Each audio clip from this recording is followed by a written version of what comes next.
La protection donc du foncier, la densification, y compris dans les petites communes, l'aménagement pensé et raisonné, c'est de tout cela dont nous allons parler dans la deuxième partie. Et voici le premier intervenant, il s'appelle Patrice Valentin.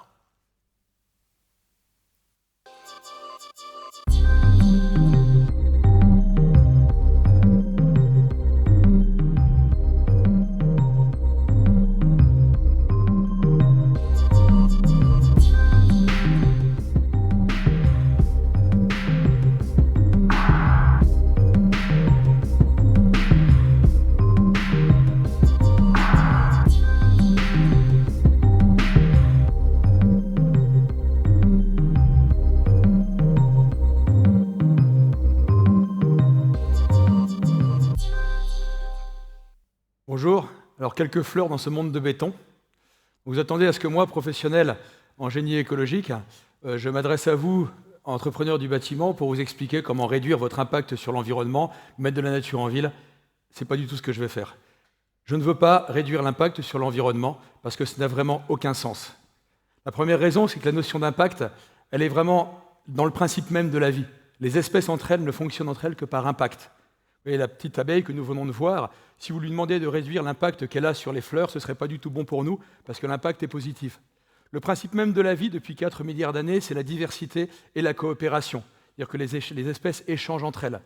En fait, ce principe, c'est que toutes les espèces sont dépendantes les unes des autres, elles se complètent mutuellement, elles sont au service les unes des autres. Et même le terme d'environnement est un terme, à mon avis, à abandonner. Imaginez votre corps, qui est un véritable écosystème, et que votre cerveau se déclare autonome en disant « voilà, moi, le reste du corps, c'est de l'environnement, le cœur, ça fait partie de l'environnement ». Non, ce n'est pas de l'environnement. C'est le même écosystème, nous sommes la nature, nous faisons partie de la nature. Donc en fait, notre problème aujourd'hui, c'est une question de mode de pensée. Nous voulons calquer notre mode de pensée qui est assez moderne, qui a peut-être juste quelques siècles, à 4 milliards d'évolutions de la vie où tout est basé sur la diversité et la relation. Donc mon rôle aujourd'hui n'est pas de vous expliquer comment mettre la nature en ville, mais de penser comme des êtres vivants, parce que c'est effectivement mon métier. Alors avant de faire ça, pour savoir où nous voulons aller ensemble, posons-nous la question, d'où venons-nous et qui sommes-nous ?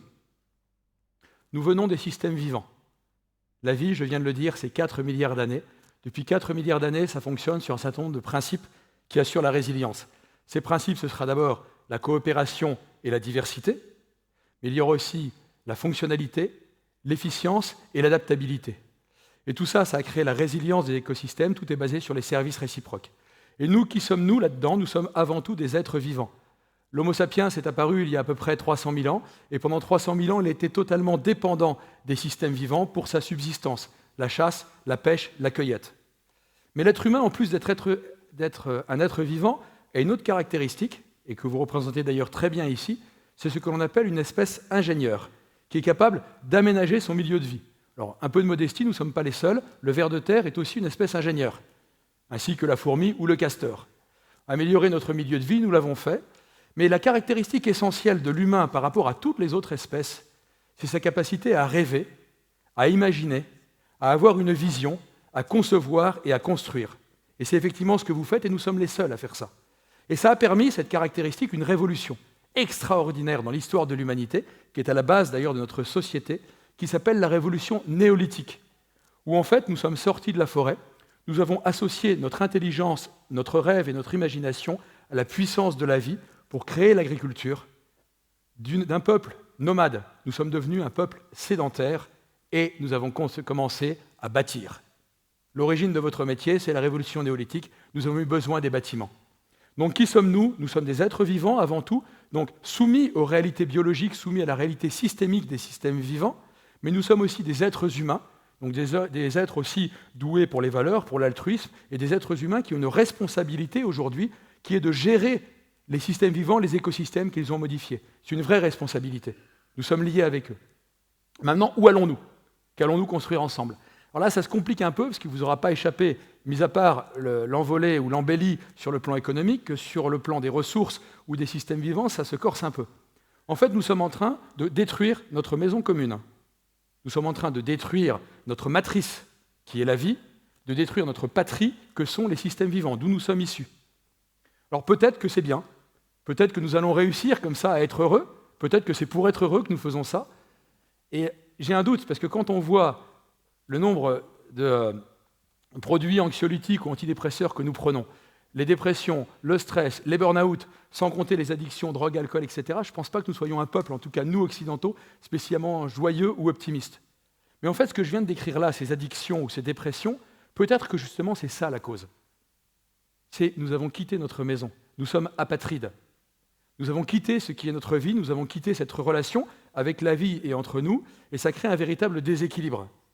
En fait, ce que nous observons aujourd'hui, c'est le symptôme de cette déconnexion. Nous sommes inadaptés au monde que nous avons créé, parce que nous ne sommes plus à vivre comme des êtres vivants. Et cependant, une espèce qui est inadaptée est une espèce menacée. Je pense que la seule espèce vraiment menacée aujourd'hui sur Terre, c'est peut-être l'espèce humaine sur le long terme, si nous continuons à ne plus être adaptés à notre milieu de vie. Alors, pour quelle raison ? Eh bien, en fait, il y a une seule raison à ça. Nous avons l'illusion que nous pouvons être autonomes et indépendants par rapport à la vie, alors que nous sommes dépendants des systèmes vivants. Nous avons imaginé, pour le coup, que notre intelligence et notre technologie se suffisaient à elles-mêmes. Or, depuis le début de l'histoire de la vie, aucune espèce ne se suffit à elle-même. Que faire ?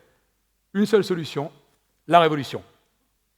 Alors attention, la révolution, ce n'est pas la ZAD, ce n'est pas la table rase, ce n'est pas la révolte, ce n'est pas la violence. Je vous ai parlé d'une autre révolution il n'y a pas longtemps, qui était la révolution néolithique. Changement radical des modes de vie pour utiliser notre vision, notre imagination et nos rêves, l'associer avec la vie pour reconstruire ensemble. C'est cette révolution-là qu'il faut faire aujourd'hui. Et c'est ça dont je viens vous parler. Donc vous comprenez bien que la nature en ville, ça ne m'intéresse pas, que vous comprenez bien que les labels sur la biodiversité n'ont pas de sens par rapport à tout ça. C'est un changement radical de la conception des villes, c'est de refaire des villes, des quartiers et des bâtiments qui soient eux-mêmes des systèmes vivants. Le quartier, système vivant, par la vie, avec la vie et dans la vie. Alors comment ça va fonctionner ? Eh bien simplement comme les autres systèmes vivants, sur les mêmes principes, je les ai cités tout à l'heure. Pour être résilient, il faut d'abord la diversité et la coopération.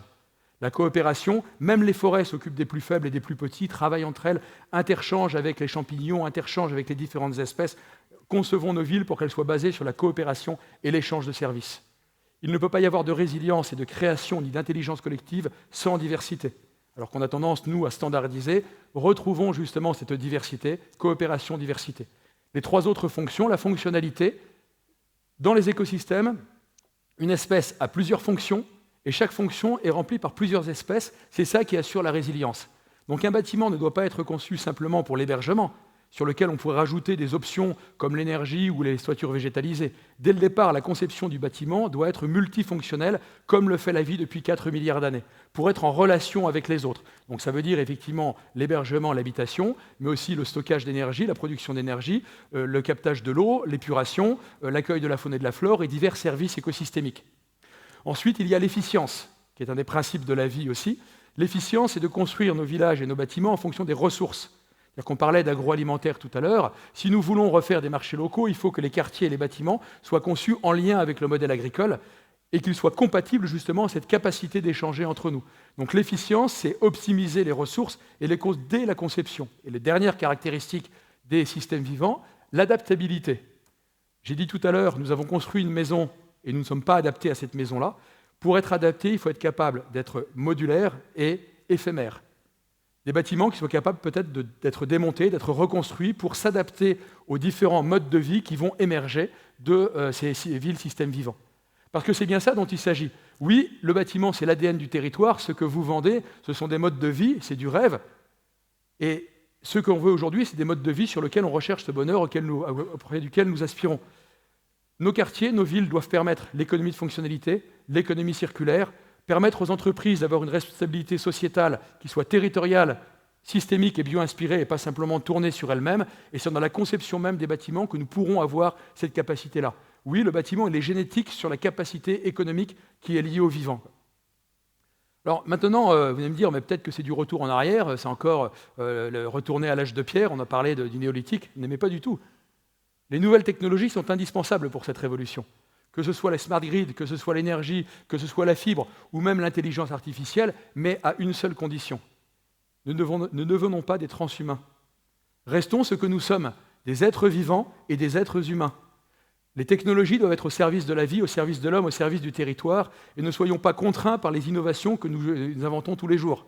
Donc ce principe des villes systèmes vivants va générer des technologies de pointe, certainement très en avance, mais qui s'intégreront aussi dans les territoires. Alors maintenant, évidemment, vous me dire comment est-ce que l'on fait ça? C'est très simple, on en commence aujourd'hui, il faut le faire ensemble. Si l'écologie avec le bâtiment sont capables de construire dès le départ et de concevoir, on va y arriver. En ce moment, on est en train de réfléchir avec des professionnels à une école des systèmes vivants, qui n'est pas faite pour faire des études d'impact ou des mesures compensatoires, mais au contraire pour reprendre l'intégralité des professionnels de l'économie ou du bâtiment pour que l'on pense ensemble en lien avec le vivant. Alors évidemment, ça peut être un peu peut-être rustique parce qu'il faut aller dans la nature, il faut comprendre comment marche la forêt, savoir où sont nos tripes, où est notre terre et retomber effectivement sur la terre. Cette école des systèmes vivants, c'est l'avenir. Mais vous avez parlé beaucoup aussi de recrutement. Je peux vous assurer que la jeunesse de la France entière se pressera pour aller construire des villes qui sont conçues comme ça. Parce qu'aujourd'hui, nos problèmes, c'est un problème de sens, un problème d'idéal que nous avons à construire. Donc ce lien avec les systèmes vivants, c'est aussi du savoir-être, c'est aussi du civisme, et c'est aussi la préservation du bien commun. Donc voilà, pour conclure, on vit une période magnifique, et ce n'est pas simplement à cause de l'embellie économique, c'est parce que nous avons la capacité aujourd'hui, avec notre intelligence et la compréhension que nous avons de la vie, de pouvoir encore nous associer avec la vie. La vie est belle, la vie est forte, la révolution de la vie, c'est vive la vie.